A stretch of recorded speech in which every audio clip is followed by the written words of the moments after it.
တတမီမီတို့အားလုံးပဲမင်္ဂလာပါပုံမြင်လေးတွေဖတ်ပြပေးသွားမယ်ဦးနိုပါရဲ့ Magic Story ဘောက်ကနေပြီးတော့ကြိုဆိုလေးရပါတယ်ကလေးတို့ရေ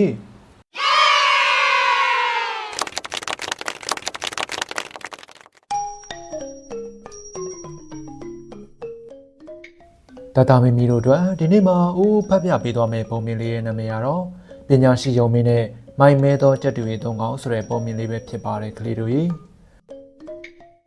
ဟိုးရှိတော့ကစိန်လန်းဆိုပြတဲ့တစ်တော်ကြီးတစ်ခုရဲ့အလဲမှာဂျေတာယာတောအုပ်လို့ခေါ်တဲ့တစ်တော်ငယ်လေးတစ်ခုရှိခဲ့တယ်တဲ့အဲ့ဒီတောအုပ်ဟာငိမ့်ချမ်းတာယာပြီးတော့ဒလိဆန်လေးတွေဟာချစ်ချစ်ခင်ခင်နေထိုင်ခဲ့ကြတာပေါ့တောအုပ်ကြီးထဲမှာစိန်လန်းတဲ့တစ်ပင်ကြီးတွေကြီးလင်းတဲ့ဆန်းချောင်းလေးတွေနဲ့ရောင်စုံပန်းမွန်လေးတွေကပွင့်လန်းနေကြတာပေါ့အဲ့ဒီတောအုပ်ကိုအုပ်ချုပ်တဲ့မင်းတစ်ပါးလေးရှိတယ်တဲ့သူကတော့ပညာရှိယုံမင်းခဲလီပဲဖြစ်တယ်ကွယုံမင်းခဲလီဟာတင်းငယ်တဲ့ခန္ဓာကိုယ်ရှိပေမဲ့လေသူဟာထူးခြားတဲ့ဉာဏ်ပညာနဲ့တည်ငြိမ်တဲ့စိတ်ဓာတ်ကိုပိုင်ဆိုင်တဲ့သူဖြစ်တယ်တဲ့သူကဒလိဆန်လေးတွေရဲ့ပြဿနာကိုအမြဲတမ်းဉာဏ်ပညာနဲ့ဖြေရှင်းပေးတတ်တာကြောင့်တောအုပ်ထဲကဒလိဆန်အလုံးရဲ့လေးစားချစ်ခင်မှုကိုရရှိထားတာပေါ့သူရဲ့နားနှစ်ဖက်ကအမြဲတမ်းနားဆွနေသလိုမျက်လုံးတွေကလည်းဉာဏ်ပညာတွေနဲ့ပြည့်နှံနေတာပေါ့ကွယ်ဒါပေမဲ့ဒီတောအုပ်ရဲ့အစွန်ဖျားမှာတော့မိုက်မဲတဲ့ကြက်တူရီသုံးကောင်ရှိခဲ့တယ်တဲ့ကလေးတို့ရဲ့သူတို့ကတော့ခေါင်းဆောင်ခိုးနာဒုတိယမူနာနဲ့တတိယစိန်နာတို့ပဲဖြစ်ကြတယ်တဲ့သူတို့သုံးကောင်ဟာကိုစီစရိုက်မတူကြပေမဲ့လည်းတူညီတာတစ်ခုကတော့မိုင်မဲခြင်းနဲ့အစားအသောက်ကိုမမောခြင်းပဲဖြစ်တယ်တဲ့သူတို့ဟာအမြဲတမ်းအတန်ကြဲကြဲနဲ့အော်ဟစ်တက်ပြီးတော့ဒလိဆန်လေးတွေကိုအနောက်ရှက်ပေးတတ်ကြတယ်တဲ့သူတို့သုံးကောင်ဟာအမြဲတမ်းယုံမင်းခဲလီရဲ့ဉာဏ်ပညာကိုမနာလို့ဖြစ်နေခဲ့ပြီးတော့သူ့နေရာကိုလိုချင်နေတတ်ကြတယ်တဲ့ဒီလိုနဲ့တနေ့မှာတော့ဂျေတာယာတောအုပ်ထဲကိုရက်ဆက်ကြမ်းကြုတ်တဲ့မုတ်ဆိုးကြီးအေယာရောက်ရှိလာခဲ့တော့ပေါ့မုတ်ဆိုးအေယာဟာတစ်တော်ထဲကဒလိဆန်တွေကိုဖမ်းဆီးပြီးတော့ရောင်းစားတဲ့စီးပွားရေးလုပ်တဲ့သူတစ်ယောက်ဖြစ်တယ်တဲ့ကလေးတို့ရဲ့သူကအလွန်ကျွမ်းကျင်တဲ့မုတ်ဆိုးတစ်ယောက်ဖြစ်ပြီးတော့ဘယ်ဒလိဆန်ကိုမဆိုဖမ်းဆီးနိုင်စွမ်းရှိတယ်လို့လည်းနာမည်ကြီးတာပေါ့ကွယ်သူ့ရဲ့လက်ထဲမှာလည်းလေးများနဲ့ထောင်ချောက်ကရိယာပြည်နဲ့ရောက်ရှိလာခဲ့တာပေါ့မုတ်ဆိုးအေယာရောက်လာတာနဲ့တောအုပ်ထဲကဒလိဆန်လေးတွေဟာကြောက်ရွံ့ထိတ်လန့်ပြီးတော့ထွက်ပြေးတိမ်းရှောင်ကြတာပေါ့ကွယ်ငှက်လေးတွေတောင်အသက်မပြည့်ရဲကြတော့ဘူးတဲ့အဲဒီလိုပဲကြက်တူရီသုံးကောင်ဟာဆိုရင်လည်းမုတ်ဆိုးအေယာကိုကြောက်ရွံ့ကြတာပေါ့ဒါပေမဲ့သူတို့ဟာယုံမင်းကလေးရဲ့အုပ်ချုပ်မှုကိုမကျေနပ်ကြတာကြောင့်မုတ်ဆိုးကိုအသုံးချပြီးတော့ယုံမင်းကိုဖယ်ရှားဖို့ကြံစည်ခဲ့ကြတယ်တဲ့သူတို့သုံးကောင်ဟာမုတ်ဆိုးအေယာစီကိုတွားရောက်ခဲ့ကြပြီးတော့ဟေးမုတ်ဆိုးကြီးတောအုပ်ထဲမှာပညာရှိယုံမင်းဆိုတာရှိတယ်သူကအလွန်လဲညံကောင်းတယ်သူ့ကိုသာဖမ်းနိုင်ရင်ခမရအတွက်တကယ်တန်ဖိုးရှိတဲ့သားကောင်းဖြစ်မှာပါလို့ပြောကြားလိုက်တာပေါ့ကိုနာကတော့မုတ်ဆိုးရဲ့စကားတွေကိုမှတ်သားပြီးအပြန်အလှန်ပြောဆိုခဲ့တာပေါ့မုံနာကတော့မုတ်ဆိုးရဲ့ဟန်ပန်တွေကိုအတူခိုးပြီးတော့ဟန်ဆောင်ခဲ့တာပေါ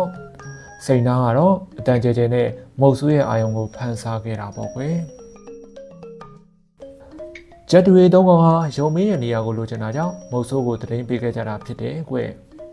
်ဒီလိုနဲ့မုတ်ဆိုးအေယာဟာကြက်တူရဲ့သုံးကောင်ရဲ့စကားကိုနားထောင်ပြီးတော့ရှင်းမောလိုက်တာပေါ့ဟာရုံတကောင်ကဘလောက်တောင်ကြီးကောင်းနိုင်ပါလဲကွာငါအတွက်တော့လွယ်ကူတဲ့တားကောင်လေးပါပဲကြက်တူလေးတို့ရဲ့ဆိုပြီးတော့ပြောကြားလိုက်တာပေါ့မုတ်ဆိုးဟာယုံမင်းကိုဖမ်းဆီးဖို့အတွက်ထောင်ချောင်းတွေထောင်ခဲ့ပြီးတော့တောအုပ်ထဲမှာပုံအောင်နေခဲ့တာပေါ့သူကအထူးပြုလုပ်ထားတဲ့မော်ကျိုးတွေအစိတ်ရှိတဲ့မြားတွေနဲ့ထောင်ချောင်းတွေကိုယူဆောင်လာခဲ့တာပေါ့ယုံမင်းကလေးကတော့တောအုပ်ထဲကဒလိဆန်လေးတွေရဲ့စိုးရိမ်ပူပန်မှုတွေကိုခံစားမိပြီးတော့မုတ်ဆိုးရောက်ရှိလာတာကိုသိထားလိုက်တာပေါ့သူကမုတ်ဆိုးရဲ့ရည်ရွယ်ချက်ကိုလည်းချက်ချင်းသိလိုက်တယ်တဲ့ဘာလို့လဲဆိုတော့သူကပညာရှိယုံမင်းလေးကလေးတို့ရဲ့သူကကြက်တူရီသုံးကောင်ရဲ့သစ္စာမဲမှုကိုလည်းသတိထားမိလိုက်တယ်တဲ့ဒါပေမဲ့လည်းသူကတင်းငိမ့်စွာနဲ့ပဲဉာဏ်ပညာကိုအသုံးပြုပြီးတော့ဒီပြဿနာကိုဖြေရှင်းဖို့ဆုံးဖြတ်လိုက်တယ်တဲ့ကလေးတို့ရဲ့ယုံမင်းကလေးဟာကြက်တူရီသုံးကောင်ကိုသူ့စီခေါ်လာပြီးတော့ဟေးကြက်တူရီတို့မုတ်ဆိုးအေယာရောက်လာပြီဆိုတာငါသိတယ်သူကငါ့ကိုဖမ်းကျင်နေတာမင်းတို့သုံးကောင်ကငါ့ကိုကူညီနိုင်မလားမင်းတို့ကစကားပြောကောင်းတယ်လင်းမြန်တယ်ဒါပေမဲ့မင်းတို့ရဲ့ဉာဏ်ပညာကဘလောက်လဲဆိုတာငါသိကျင်တယ်လို့ပြောလိုက်တာပေါ့အဲ့ဒီခါမှာကြက်တူရီကိုနာကကျွန်တော်ကစကားပြောအကောင်းဆုံးပဲကျွန်တော်ကမုတ်ဆိုးကိုစကလုံးလှလှလေးတွေနဲ့လှည့်စားပြီးတော့သူ့ကိုလမ်းမရောက်အောင်လုပ်လိုက်မယ်လို့ပြောကြားလိုက်တာပေါ့အဲ့လိုပြောပြီးတော့သူကတောထဲကိုပြန်ဝင်သွားခဲ့ပြီးတော့မုတ်ဆိုးရဲ့အနားကိုသွားရောက်ခဲ့တာပေါ့သူကမုတ်ဆိုးကိုချီးမွမ်းတဲ့စကားလုံးတွေလမ်းမအောင်လုပ်မဲ့စကားလုံးတွေနဲ့ လှည့်စားဖို့ကြိုးစားခဲ့တာပေါ့ကလေးတို့ရေဒါပေမဲ့မုတ်ဆိုးအရာကသူ့ရဲ့အတန်ကိုအတူခိုးတဲ့မော်ကျိုးတစ်ချောင်းကိုပြစ်လွတ်ပြီးတော့ကိုနာကိုဖမ်းမိသွားခဲ့တယ်တဲ့ကိုနာဟာမော်ကျိုးထဲမှာမိပြီးတော့မုတ်ဆိုးရဲ့စကားတွေကိုသာပြန်ပြောနိုင်တော့တယ်တဲ့ကလေးတို့ရဲ့ကြက်တူရီမုံနာကတော့ကျွန်တော်ကအတူခိုးအကောင်းဆုံးပဲကျွန်တော်ကမုတ်ဆိုးရဲ့အမူအရာတွေကိုအတူခိုးပြီးသူ့ကိုလှည့်စားလိုက်မယ်ဆိုပြီးတော့ယုံမင်းကိုပြောချလိုက်တာပေါ့ဒီလိုနဲ့ကြက်တူရီမုံနာဟာတောထဲကိုပြန်ဝင်သွားပြီးတော့မုတ်ဆိုးရဲ့အနာကိုတွားရောက်ခဲ့တာပေါ့ကလေးတွေသူကမုတ်ဆိုးရဲ့လမ်းလျှောက်ပုံဓာတ်ကင်ပုံတွေကိုအတူခိုးပြီးတော့ဟန်ဆောင်ခဲ့တာပေါ့ဒါပေမဲ့လည်းမုတ်ဆိုးအရာကအမြင်အာရုံကိုလှည့်စားတဲ့မော်မန်တစ်ချက်ကိုထုတ်လိုက်တယ်တဲ့မုံနာဟာမော်မန်ထဲမှာသူ့ရဲ့ပုံရိပ်ကိုမြင်ပြီးတော့ကိုအတူခိုးနေရင်လမ်းပြောက်ပြီးတော့မုတ်ဆိုးရဲ့ထောင်ချောက်တစ်ခုတည်းကိုဝင်မိသွားခဲ့တယ်တဲ့ကလေးတို့ရဲ့ကြက်တူရီစိန်နာကတော့ကျွန်တော်ကအတန်းကျဲကျဲအော်ဟစ်နိုင်တယ်ကျွန်တော်ကအတန်းကျဲကျဲအော်ဟစ်ပြီးတော့မုတ်ဆိုးကိုကြောက်လန့်အောင်လုပ်လိုက်မယ်လို့ပြောကြားလိုက်တာပေါ့အဲဒီလိုနဲ့ကြက်တူရီစိန်နာကလည်းတောထဲကိုပြန်ဝင်သွားခဲ့ပြီးတော့အတန်းကျဲကျဲနဲ့အော်ဟစ်ခဲ့တာပေါ့ကလေးတို့ကြီးဒါပေမဲ့မုတ်ဆိုးအရာကအတန်းကိုထိန်းချုပ်နိုင်တဲ့မော်ငတ်ကြော့တစ်ခုကိုထုတ်လိုက်တယ်တဲ့ကြက်တူရီစိန်နာဟာမော်ငတ်ကြော့ရဲ့အတန်းကြောင့်နားကွေးမတက်ဖြစ်ပြီးတော့ကြောက်လန့်တကြားအော်ဟစ်ရင်မော်ငတ်ကြော့တွေကိုအလိုလိုဝင်မိသွားခဲ့တယ်တဲ့ကလေးတို့ရဲ့ဒီလိုနဲ့ကြက်တူရီသုံးကောင်လုံးဟာမုတ်ဆိုးရဲ့ထောင်ချောက်ထဲမှာမိသွားတဲ့အခါမှာယုံမင်းခင်လီယာသူတို့ကိုတွားရောက်ကြည့်ရှုခဲ့တယ်တဲ့မင်းတို့ရဲ့စကားပြောအတူခိုးအော်ဟစ်တဲ့ဆွမ်းရည်တွေကဉာဏ်ပညာမပါရင်အသုံးမဝင်ဘူးဆိုတာအခုနားလည်ပြီလားမင်းတို့ရဲ့မိုင်မဲမှုကမင်းတို့ကိုထောင်ချောက်ထဲရောက်စေခဲ့တာပဲလို့ပြောကြားလိုက်တာပေါ့ကျက်တူရီသုံးကောင်ဟာသူတို့ရဲ့မိုင်မဲမှုကိုနောက်တရပြီးတော့ခေါင်းငုံနေခဲ့ကြတာပေါ့ကွယ်ယုံမင်းကလေးဟာကျက်တူရီသုံးကောင်ကိုထောင်ချောက်ထဲကနေကယ်တင်မှုအတွက်ဉာဏ်ပညာကိုအသုံးပြုခဲ့ရတယ်တဲ့သူကမော်ဂျိုးကိုဖျက်တောက်နိုင်တဲ့အစွမ်းရှိတဲ့တစ်ပင်တစ်မျိုးရဲ့အမြင့်ကိုရှာဖွေခဲ့ပြီးတော့ကိုနာရဲ့မော်ဂျိုးကိုဖျက်တောက်ပေးလိုက်တယ်တဲ့ပြီးတော့ယုံမင်းခဲလီကမော်မန်ရဲ့အလင်းကိုပြန်နိုင်တဲ့ရေခဲကြောင်တစ်မျိုးကိုရှာဖွေပြီးတော့ဝိုးနာရဲ့မော်မန်ကိုဖျက်ဆီးပေးခဲ့တယ်တဲ့နောက်ဆုံးအနေနဲ့သူကအတန်းကိုဆက်ုံနိုင်တဲ့မြေကြီးတစ်မျိုးကိုရှာဖွေပြီးတော့စိတ်နာရဲ့မောင်ငတ်ကြော့ကိုပိတ်ဆို့ပေးခဲ့တယ်တဲ့ဒီလိုနဲ့ကြက်တူရီသုံးကောင်ဟာထောင်ချောက်တွေကနေလွတ်မြောက်သွားခဲ့ကြတာပေါ့ကလေးတို့ရေယုံမင်းကလေးကတော့ကြက်တူရီသုံးကောင်ကိုမုတ်ဆိုးရဲ့ထောင်ချောက်တွေကိုဖျက်ဆီးခိုင်းခဲ့တယ်တဲ့ကြက်တူရီသုံးကောင်ဟာယုံမင်းရဲ့စကားကိုနာခံပြီးတော့မုတ်ဆိုးရဲ့ထောင်ချောက်အားလုံးကိုလိုက်လံဖျက်ဆီးကြတယ်တဲ့သူတို့ဟာလေးတွေရဲ့ကျိုးတွေကိုဖျက်ထောင်ချောက်တွေကိုချိန်မုံပြီးတော့အစိတ်များတွေကိုလည်းဖျက်ဆီးပစ်ခဲ့ကြတယ်တဲ့ကလေးတို့ရဲ့မုတ်ဆိုးကြီးအေးဟာသူ့ရဲ့ထောင်ချောက်တွေဖျက်ဆီးသွားတာကိုမြင်တော့ဒေါသတကြီးနဲ့ယုံမင်းကိုလိုက်ရှာခဲ့တယ်တဲ့အဲ့ဒီအချိန်မှာယုံမင်းကယ်လီဟာမုတ်ဆိုးကိုလှည့်စားဖို့အတွက်လျှို့ဝှက်အစီအစဉ်တစ်ခုကိုဆွဲနေခဲ့တယ်တဲ့သူကဒေါ်တွေကလျှို့ဝှက်လမ်းကြောင်းတွေကိုအသုံးပြုပြီးမုတ်ဆိုးကိုလှည့်ပတ်စေခဲ့တာပေါ့သူကအမြင့်တွယ်နေတဲ့စပင်းနွယ်ပင်တွေကိုအသုံးပြုပြီးမုတ်ဆိုးရဲ့လမ်းကိုပိတ်ဆို့ခဲ့တယ်တဲ့ပြီးတော့သူကရွေလျားနေတဲ့တစ်ပင်တွေကိုအသုံးပြုပြီးမုတ်ဆိုးကိုလမ်းမအောင်ပြုလုပ်ခဲ့တယ်တဲ့မုတ်ဆိုးအေးဟာယုံမင်းရဲ့နောက်ကိုလိုက်ရင်တောထဲမှာလမ်းပြောက်ပြီးတော့ပင်ပန်းတွန်းနေလာခဲ့တယ်တဲ့ဒီလိုနဲ့သူ့ရဲ့ဒေါသတရားပုံမပြင်းထန်လာခဲ့တာပေါ့ကွယ်မုတ်ဆိုးကြီးအေးဟာယုံမင်းကယ်လီရဲ့ထောင်ချောက်တွေအောက်မှာလမ်းပြောက်ခဲ့ပြီးတော့ပင်ပန်းတွန်းနေစဉ်မှာပဲယုံမင်းကယ်လီဟာသူ့ကိုလှည့်စားဖို့နောက်ဆုံးနည်းလမ်းကိုအသုံးပြုလိုက်တယ်တဲ့သူကတောထဲကတိရစ္ဆာန်လေးတွေကိုစုဝေးစေပြီးတော့အတန်းကျကျနဲ့အော်ဟစ်စေခဲ့တာပေါ့မြောက်တွေကတစ်ပင်မောင်းကနေကြောက်တုံးတွေပစ်ချကြတယ်တဲ့တောထဲမှာရှိတဲ့ငှက်ကလေးတွေကတော့မုတ်ဆိုးရဲ့ခေါင်းပေါ်ကိုသေးတွေနဲ့ပန်းကြတာပေါ့ဝက်ဝင်တွေကတော့အော်ဟစ်ပြီးတော့မုတ်ဆိုးကိုချင်းချောက်ကြတာပေါ့အဲ့ဒီတန်တွေကမုတ်ဆိုးကိုကြောက်ရွံ့စေခဲ့ပြီးတော့သူဟာလွတ်ရာကိုပြေးဖို့ကြိုးစားခဲ့တာပေါ့ဒါပေမဲ့ယုံမင်းကလေးကသူ့ကိုတောင်ပေါ်ကကြောက်ကြီးတစ်ခုစီကိုဥတီစေခဲ့တယ်တဲ့အဲ့ဒီကြောက်ကြီးဟာအလွန်နဲ့ဆိုင်ပြီးတော့အောက်ခြေမှာတော့ချွန်ထက်တဲ့ကြောက်တုံးတွေနဲ့ပြည့်နေနေတာပေါ့ကွယ်ညဘက်ဖြစ်နေတာကြောင့်ကြောက်ကြီးရဲ့အောက်ခြေကိုလည်းမမြင်ရဘူးတဲ့